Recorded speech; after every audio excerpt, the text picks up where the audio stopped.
Welcome back to class. Today I'm absolutely excited because we're going to be talking all about debt. We're going to talk about what exactly debt is, how exactly somebody can find themselves in debt, and perhaps most importantly here, how to get out of debt if you found yourself in it. Now, in talking about debt, I gotta say that it is by far one of my favorite financial topics to talk about. I could talk about it for hours and hours on end, but don't worry, I'm gonna spare you all of that time. And if you just stick with me for the remainder of this video in the next handful of minutes, I can assure you, you are gonna walk away with information and insight on debt that is gonna change the trajectory, perhaps, of your entire financial future. So right off the bat, I wanna say that debt primarily comes down to mindset. There's a wealthy mindset and there's a poor mindset. And depending on what mindset you currently have, it is very indicative of your current financial position. But check this out. Regardless of whatever your bank statements read right now at this point in time, if you were to actually win the lottery, right, tomorrow, perhaps even today, better yet, right, you win the lottery, congratulations.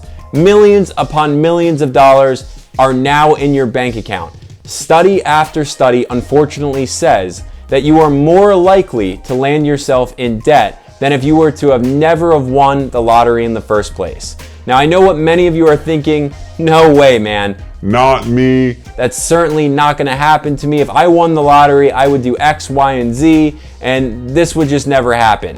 However, the reality is, it happens time and time again, with the majority of lottery winners going right into debt shortly thereafter. Now, how could that be? They just got millions of dollars in some cases.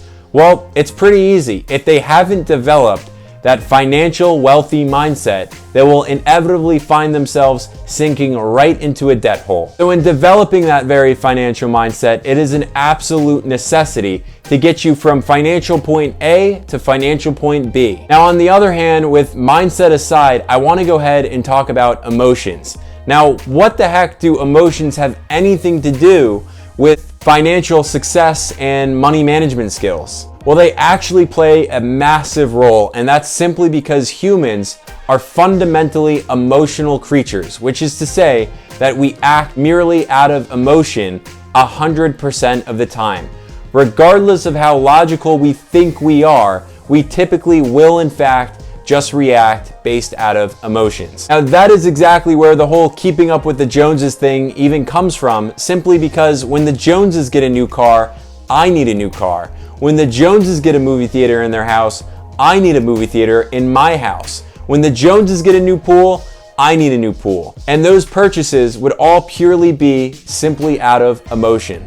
So before we go any further, I'm gonna go ahead and allow for class to be dismissed for all of you who are not in debt or not close to falling into debt. But for those of you who are in debt, please stay seated. You're gonna wanna hear the rest.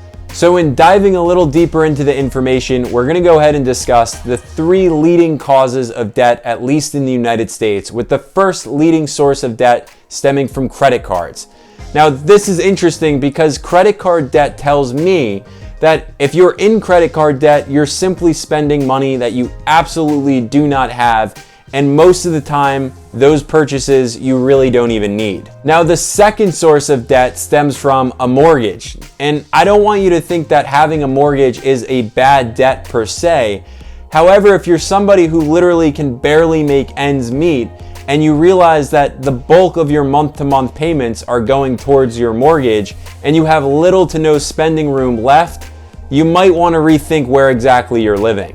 Now, last but not least here, number 3, we have student loans. Now, this is a favorite of mine because we're typically told that somebody should go to school wherever they want to, and they should study whatever they want to study.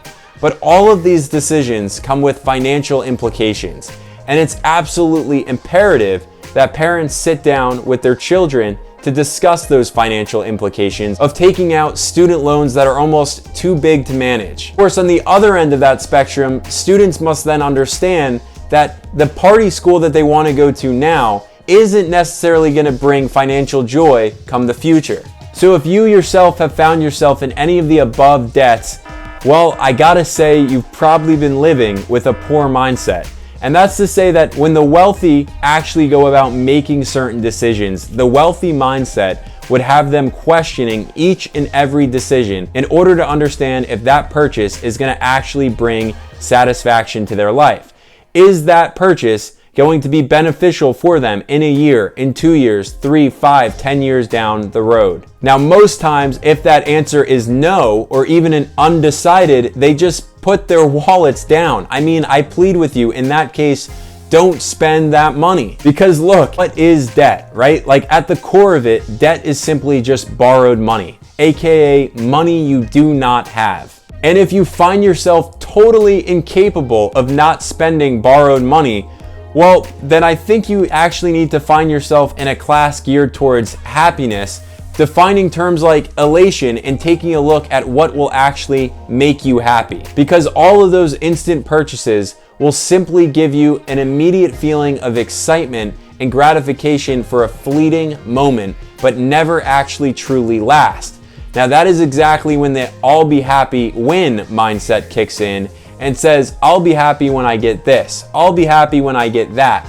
And you know what they say about that when date is it never actually arrives. Being more aware of how you're spending your money and the behaviors that you currently have when it comes to money is crucial to ensuring that you not only are able to get out of debt sooner, but avoid even getting into debt in the future. So with 80% of debt actually being attributed to your behavior, the 20% that remains is actually all about how you approach debt, the strategy that you use to get out of it and stay out of it. Now, in keeping the idea that humans are fundamentally emotional creatures, typically just react based out of emotions, a Northwestern University study was completed in which it detailed out that people who are actually in debt and use a logical approach tend to stay in debt for longer periods of time and, of course, are more depressed and prone to stress. Now, in order to successfully combat debt and get yourself out of it, there are really two approaches here. And the very first approach